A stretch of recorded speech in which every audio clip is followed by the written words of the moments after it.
देखो आज हम पढ़ रहे हैं ताज केरियर इंस्टीट्यूट के अंदर। और आप अच्छी तरह जानते हो हम फूल नहीं कांटों को भी चुनते हैं, और यहाँ तो मेहनत से भी पत्थर भी हीरे बनते हैं। और आज का टॉपिक पढ़ेंगे हम मस्तिष्क।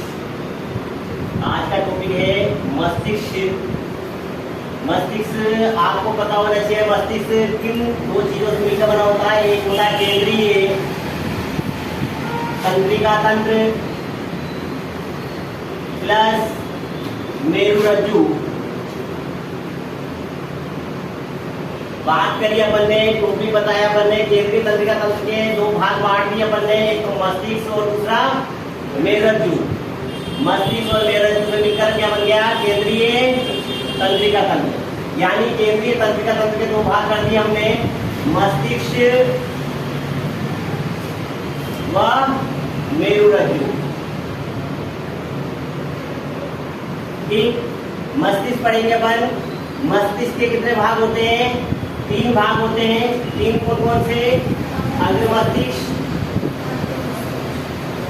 मध्य मस्तिष्क और पश्चिम मस्तिष्क। क्लियर?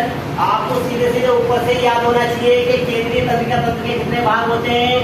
केंद्रीय तंत्रिका तंत्र के 2 भाग होते हैं, मस्तिष्क और मेरुरज्जु। अब बात करिए अपन ने मस्तिष्क की।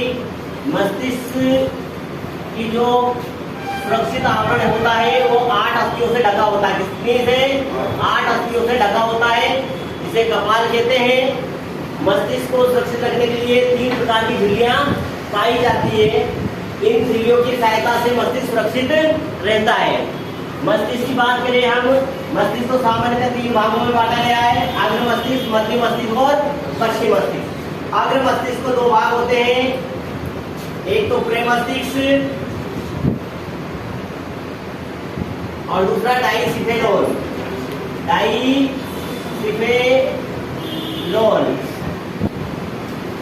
और पश्चिम मस्तिष्क के 2 भाग हैं। मुख्य 2 भाग कौन से पश्चिम मस्तिष्क के? अनुमस्तिष्क, दूसरा मेडुला ऑब्लिंगेटा। एक सेकंड रुकना सर।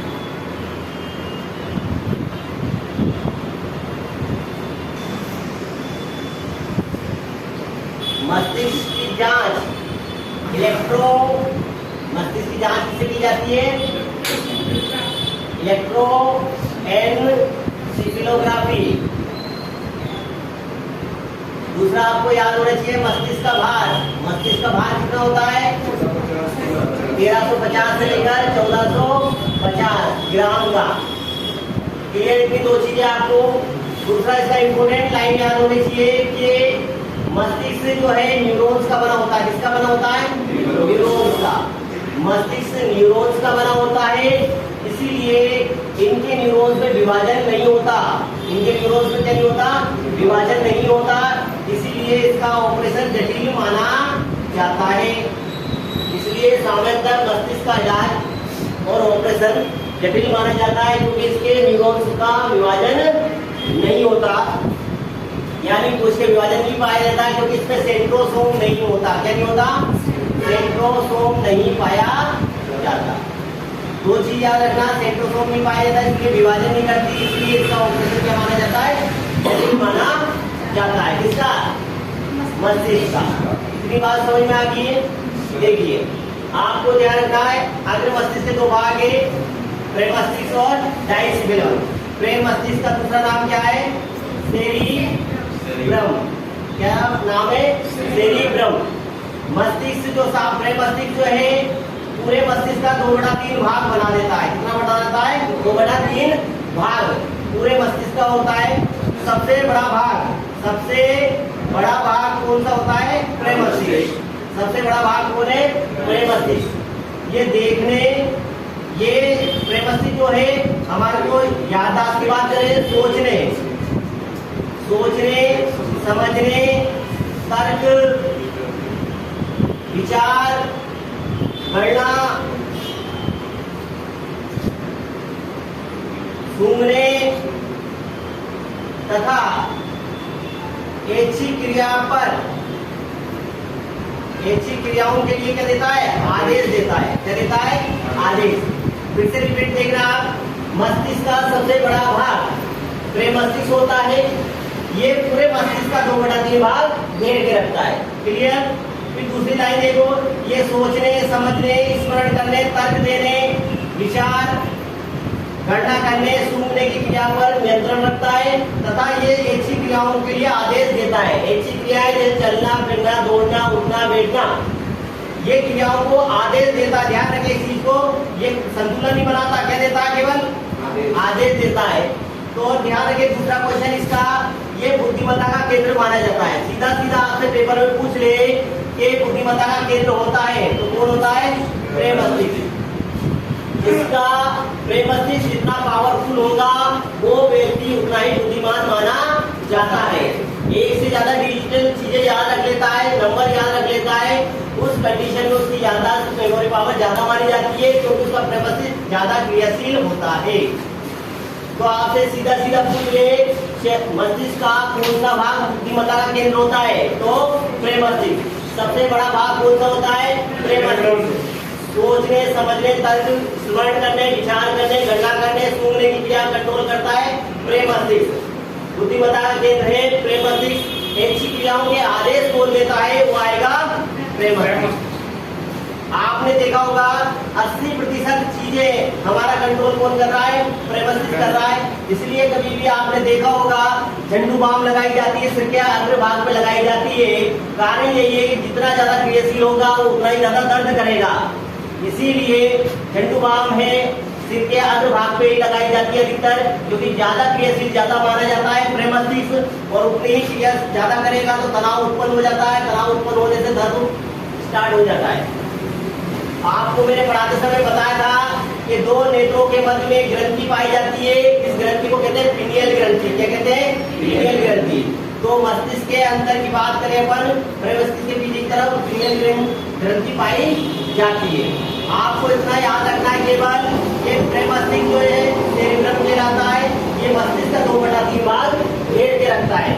दूसरा, ये मस्तिष्क का सबसे बड़ा भाग होता है। सोचने, समझने, तर्क देने, विचार करने, स्मरण करने, सूंघने, गणना करने का काम कौन करता है? प्रेम मस्तिष्क करता है। ऐच्छिक क्रियाओं पर आदेश देने का काम, आज आपका दौड़ने की इच्छा कर रही है, नहीं कर रही है, आपको घूमने जाना है, नहीं जाना है, आपको ये आदेश कौन देगा? प्रेम मस्तिष्क। आप जाते समय गिर जाते हो या सही से चल नहीं पाते, वो काम कौन? अनुमस्तिष्क करता है। यहाँ पर संतुलन बनाने का काम तो ये करेगा, लेकिन आदेश देने का काम कौन करेगा? प्रेम मस्तिष्क। आगे समझ में इतनी। अब देखिए बात कर रहे हैं हम डाइसिफेलोन की। ध्यान रखिए डाइसिफेलोन क्या होता है? अग्र मस्तिष्क का पश्चिम भाग होता है। अग्र मस्तिष्क का पश्चिम भाग होता है। इसके 2 भाग होते हैं, एक तो होता है हाइपोथैलेमस, हाइपोथैलेमस, और एक होता है थैलेमस। एक होता है थैलेमस और एक होता है हाइपोथैलेमस। आपको ध्यान रखिए मोस्ट इंपोर्टेंट हाइपोथैलेमस मस्तिष्क सर्वोच्च कमांडर कहलाता है। हाइपोथैलेमस सर्दी, गर्मी, भूख ना प्यास लगे, ताप, सर्दी, गर्मी, भूख, प्यास, थकावट, प्रेम, काम शक्ति आदि मनोभाव प्रकट करता है। क्या प्रकट करता है? मनोभाव प्रकट करता है। कौन करता है ये काम? हाइपोथैलेमस। ध्यान रखिए हाइपोथैलेमस की बात मैंने आपको पहले ही बता दी। हाइपोथैलेमस सर्वोच्च कमांडर कहलाता है। क्या कहलाता है? सर्वोच्च कमांडर कहलाता है। क्यों कहलाता है? कारण क्या है इसका? क्योंकि ये पीयूष ग्रंथि को भी कंट्रोल करता है। किसको कंट्रोल करता है? पीयूष ग्रंथि को। और पीयूष ग्रंथि को कहते हैं मास्टर ग्रंथि। क्या कहते हैं? तो मास्टर ग्रंथि को भी कंट्रोल कर लेता है कौन? हाइपोथैलेमस। इसलिए हाइपोथैलेमस को क्या कहते हैं? सर्वोच्च कमांडर कहते हैं। अब देखिए इसका क्वेश्चन आरपीएससी ने दे चुकी है सेकंड ग्रेड के अंदर कि ताप का नियंत्रण कौन करता है। तो ध्यान रखिए ताप का नियंत्रण कौन करता है? हाइपोथैलेमस करता है। कौन करता है? हाइपोथैलेमस करता है। बात करी हमने थैलेमस की। थैलेमस चोट, दर्द, एहसास, ये सब कौन याद दिलाएगा आपको? थैलेमस। वो छोड़कर तुम्हें चलेगी, इसका एहसास उसके जाने के बाद होगा। ये कौन दर्शाएगा आपको? थैलेमस। कौन दर्शाएगा? थैलेमस। आपको दुर्घटना हो जाती है, गिरते समय आपको लगती भी नहीं है, लेकिन इतना अनुभव होता कहीं ना कहीं लगी होगी, लेकिन कल आपको याद होता है कि हाँ मेरे यहाँ लगी है, यहाँ लगी है, वहाँ लगी है। शराब पीने वाले व्यक्ति को जब पीटा जाता है तो तब उससे कोई असर नहीं होता, जैसे शराब उतरती है दूसरे दिन उसको पता लगता है, उसके जगह जगह क्या होता है? दर्द होता है। ये दर्द चोट का एहसास कौन दिलाता है उसको? थैलेमस। तो ध्यान रखिए, सर्दी, गर्मी, भूख, प्यास, थकावट को कौन करता है? हाइपोथैलेमस। और चोट दर्द का एहसास कौन दिलाता है? थैलेमस। एक माँ एक बच्चे की तस्वीर को ले लेके रोती है और बार बार रोकर आंसू निकालती है, ये कौन दिला रहा है उसको याद? थैलेमस। लेकिन वो भूल गई है और जाते वक्त जैसे ही वो कह देती है मेरे लिए तो मर गया है, बाहर चले गया है, कोई बात छोड़ गया है, वो एकदम थोड़ी देर के लिए नेगलेक्ट हो जाती है। उस समय ये थैलेमस काम करना बंद कर देता है। फिर लेकिन जैसे उसको तस्वीर देख स्मरण होता है तो किससे स्मरण होता है? वो थैलेमस से। और फिर उसको दर्द होता है, उस चीज का एहसास होता है कि वो मुझे छोड़कर चला गया। ये कौन याद दिलाएगा उसको? थैलेमस।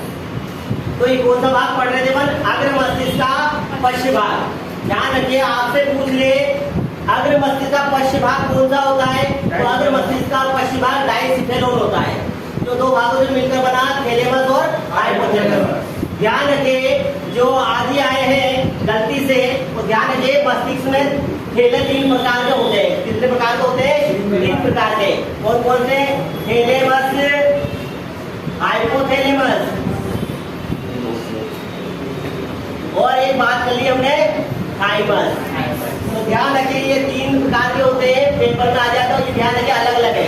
ये मस्तिष्क के अंदर पाया जाता है, ये हृदय में पाया जाता है। कहाँ पाया जाता है? हृदय के ऊपर। ये थाइमस ग्रंथि है और ये मस्तिष्क के अंदर पाए जाने वाले भाग है। तो आप आगे बढ़ेंगे तो मस्तिष्क का भाग के बाद आएंगे मध्य भाग पर। किस पर आएंगे? मध्य भाग पर। मध्य भाग और क्वाड्रिजेमिना कहलाता है और ये केवल किसने? देखने और सुनने पर काम करता है। किसमें? देखने व सुनने पर। देखा होगा आपने, जब गलती से आपके सिर पर डंडा पड़ जाता है, ऐसे तो डंडा पड़ेगा नहीं, रिजल्ट आते डंडा पड़ेगा आपके।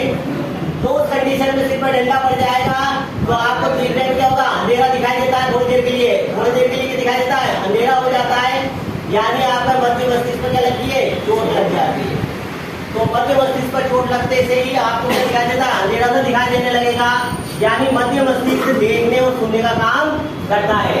आपने देखा होगा बच्चा वीडियो गेम खेलता है, आप बोलो इधर आ जाओ, बच्चा नहीं सुनता। क्यों? क्योंकि मस्तिष्क का 90% भाग किस पे काम कर रहा है? मोबाइल पर काम कर रहा है, इसलिए उसका मध्य मस्तिष्क देखने का सुनने का आदेश नहीं देता। लेकिन आपको टोपी की बोलिए, टोपी ले ले, वो देखेगा भी और सुनेगा भी, यानी उसका मध्य मस्तिष्क तुरंत काम करना प्रारंभ कर देता है। तो आपको सीधा सीधा पूछ ले कि देखने सुनने की क्रिया को कौन सा भाग नियंत्रण करता है, तो आंसर आएगा कि आपका मध्य मस्तिष्क। कौन सा आएगा? मध्य मस्तिष्क। फिर देखिए आप पश्चिम मस्तिष्क की बात करें। मस्तिष्क का पश्चिम भाग 2 भागों से मिलकर होता है, अनुमस्तिष्क और मेडुला ऑब्लिंगेटा। अब इनके मध्य में कुछ किताबों में 12वीं की बात करूं, एनसीईआरटी 12th लेवल की बात करूं, तो उसके अंदर एक संरचना और पाई जाती है, इसके अंदर कौन फेलोई। ये श्वसन का केंद्र माना जाता है। किसका केंद्र माना जाता है? श्वसन का। तो सीधा सीधा पेपर में आ जाए, श्वसन का केंद्र होता है कौन से? जब कौन से ना आए तो आंसर आएगा मेडुला ऑब्लिंगेटा। तो बात करें अपन मस्तिष्क के पश्चिम भाग की।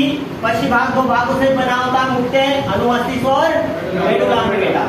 अनुमस्तिष्क जो है ऐच्छिक क्रिया की बात करें, संतुलन बनाता है, ऐच्छिक क्रियाओं का संतुलन बनाता है। ऐच्छिक क्रियाओं पर क्या बनाता है? संतुलन। ऐच्छिक क्रिया बोले तो जैसे चलना, दौड़ना, साइकिल चलाना, मोटरसाइकिल चलाना, ब्रेक लगाना, कॉपी पर लिखना, मार्कर चलाना, चेक पर साइन करना, कप पकड़ते समय हाथ गूंजना, ये सब कौन कंट्रोल करेगा? अनुमस्तिष्क। यानी ऐच्छिक क्रियाओं पर संतुलन कौन बनाता है? अनुमस्तिष्क। चेक पर साइन करते समय हाथ गूंज रहा है, ग्राफ सीधी रेखा नहीं बन रही ग्राफ की, तो सब कंडीशन खराब होगी उसकी, कौन सी? अनुमस्तिष्क की। चलते चलते रुक जाता है, रुकते रुकते खो जाता है, खोते खोते गिर जाता है, क्या हो गया उसको? अनुमस्तिष्क क्षतिग्रस्त हो गया है। सुना है आपने, चलते चलते रुक जाते हैं, रुकते रुकते खो जाते हैं, बुढ़ापे में खोते खोते गिर जाते हैं, क्या हो गया उसका? अनुमस्तिष्क खराब हो गया, यानी संतुलन नहीं बना पा रहा है, हाथ को आगे पीछे कर रहा है और लिखते समय भी टेढ़ा लिख रहा है। उस कंडीशन में अनुमस्तिष्क क्या माना जाता है? क्षतिग्रस्त माना जाता है। बार बार रिपीटेशन हो रही है उस चीज की, तो ऐसी क्रियाएं संतुलन नहीं बन रहा अनुमस्तिष्क की। अब देखिए लास्ट वाला भाग मेडुला ऑब्लिगेटा, कौन सा? मेडुला ऑब्लिगेटा। मेडुला ऑब्लिगेटा ये करता है अनैच्छिक क्रियाओं पर। अनैच्छिक क्रिया आप जानते हो जिन पर अपनी इच्छाओं का कंट्रोल नहीं होता, जैसे बीपी की बात करें, हार्ट बीट की बात करें, पाचन की बात करें, लार आने की बात करें, पलक झपकाने की बात करें, श्वसन की बात करें, ये सब कंट्रोल कौन कर रहा है? मेडुला ऑब्लिगेटा करता है। अनैच्छिक क्रियाओं पर बार बार लार का आ जाना, बार बार पलक झपकाना, बार बार आप बीपी कम ज्यादा हो जाना, पाचन के श्रवण का होना, ये सब कंट्रोल कौन करता है? मेडुला करता है। बार बार आपको उल्टी आ रही है, हिचकी आ रही है, तो ये सब कंट्रोल कौन कर रहा है? मेडुला करता है। आपको बार बार खाने से पहले बार बार ऐसा लग रहा है, उल्टी जैसा इच्छा हो रही है, तो कौन कंट्रोल कर रहा है इस बात को? मेडुला। लार का आना, बार बार ज्यादा लार का श्रवण हो रहा है, पलक बार बार झपका रहे, उस कंडीशन में मेडुला ऑब्लिगेटा क्या हो जाता है? खराब माना जाता है। तो आपको ध्यान रखना, सीधा सीधा पूछा जाता है कि देखने सुनने की क्रिया पर कंट्रोल करता है मध्य मस्तिष्क। स्मरण शक्ति का केंद्र माना जाता है मस्तिष्क, और सबसे बड़ा भाग होता है मस्तिष्क। मस्तिष्क का दूसरा बड़ा भाग पश्चिम मस्तिष्क, और इसका भी भाग पूछ ले तो अनुमस्तिष्क। ये दूसरा बड़ा भाग है। कौन सा बड़ा भाग है? दूसरा बड़ा भाग। इसे छोटे मस्तिष्क के नाम से भी जाना जाता है अनुमस्तिष्क को। ये कहलाता है सेरिब्रम और ये कहलाता है सेरिबेलम। क्या कहलाता है? सेरिबेलम। तो ध्यान रखें, अक्षरों को ध्यान रखिए पेपर में, क्वेश्चन में, कि ये है सेरिबेलम। सेरिबेलम ध्यान रखिए, सेरिबेलम है अनुमस्तिष्क जो ऐच्छिक क्रियाओं पर करता है, संतुलन बनाता है। चलने फिरने, दौड़ने, चीज पकड़ने, बॉल फेंकने की क्रियाओं पर कौन करता है? अनुमस्तिष्क कंट्रोल करता है। आपसे क्वेश्चन पूछ ले, एक खिलाड़ी लगातार 3-4 छक्के मारने के बाद 2-3 वाइड गेंद फेंक देता है, साइड में फेंक देता है, बराबर नहीं फेंक पाता, यानी कौन सा भाग पर दबाव पड़ गया उसके? अनुमस्तिष्क पर। किस पर पड़ गया है? अनुमस्तिष्क पर। तो प्रेमस्तिष्क सबसे बड़ा भाग होता है अग्रमस्तिष्क। आपसे सीधा सीधा पूछ ले, ये काम सर्दी गर्मी भूख प्यास को कौन कंट्रोल करता है? हाइपोथैलेमस। चोट दर्द का एहसास बार बार फील एहसास कौन दिलाता है? थैलेमस। आपसे सीधा सीधा पूछ ले थैलेमस कौन सा भाग होता है, तो अग्रमस्तिष्क का भाग है। किसका भाग है? अग्रमस्तिष्क का। और ज्यादा गहराई से पूछे तो किसका भाग है? राइट का। किसका? राइट का। मध्य मस्तिष्क की बात करी मैंने, सुनने और देखने की क्रिया पर नियंत्रण करता है। पश्चिम मस्तिष्क जो है अनुमस्तिष्क और मेडुला से मिलकर बना होता है। यह अनुमस्तिष्क ऐच्छिक क्रियाओं पर नियंत्रण करता है, मेडुला अनैच्छिक क्रियाओं पर नियंत्रण करता है। हार्ट बीट का बढ़ना, बीपी का बढ़ना, पाचन, लार, पलक झपकाना, उल्टी, हिचकी आदि क्रियाओं पर नियंत्रण का काम कौन कर लेता है? मेडुला। श्वसन की क्रिया को कम ज्यादा करने का काम कौन कर लेता है? मेडुला कर लेता है। मेडुला का पश्चिम भाग किससे जुड़ा होता है? Very good. किससे जुड़ा होता है? मेरुरज्जु से। कपाल तंत्रिकाएं जो निकलती है वो कपाल तंत्रिकाएं 12 जोड़ी कपाल तंत्रिकाएं मिलकर किसके साथ जुड़ जाती है? मेरुरज्जु में। और कितनी बन जाती है? 31 जोड़ी। कितनी बन जाती है? 31। जैसे मैंने आपको बताया किससे जुड़ा होता है? ये मेरुरज्जु से जुड़ा होता है। किससे जुड़ा होता है? मेरुरज्जु से जुड़ा होता है। और मेरुरज्जु जो अपने रीढ़ की हड्डी के अंदर पाई जाती है, धागे नुमा 31 भागों में विभाजित हो जाती है। 31 इधर और 31 इधर, यानी दोनों मिला के कितने हो गए? 62। और ये संदेशों को लाने ले जाने का काम करती है ये मस्तिष्क। ये अंगों से मेरुरज्जु, मेडुला ऑब्लिगेटा तक, और वहां से फिर मस्तिष्क के अन्य भागों तक ये पहुंचा दिया जाता है। ठीक।